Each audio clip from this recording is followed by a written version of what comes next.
We now present to you the latest showing in spring millinery, which brings forth many novel ideas.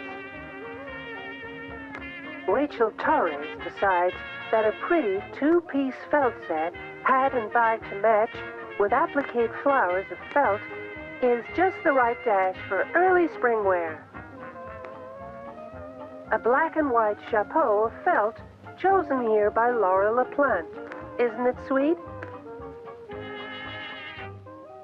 The ultra smart hat for spring this year is of Castilian red Valley Bundle straw with drooping brim, worn here by Edna Murphy.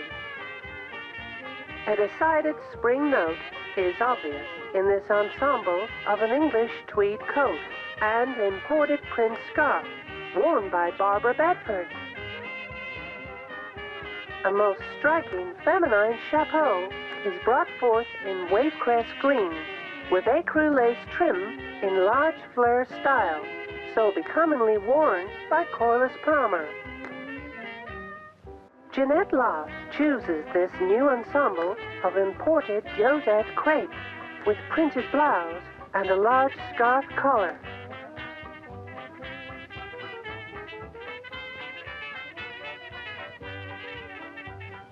Ruth Elder flies to a luncheon in this smart sports costume. Her coat is trimmed with gold buttons and emblems. All the millinery and frocks shown to you today comes courtesy of Sibley, Lindsay & Kerr, New York. That's all.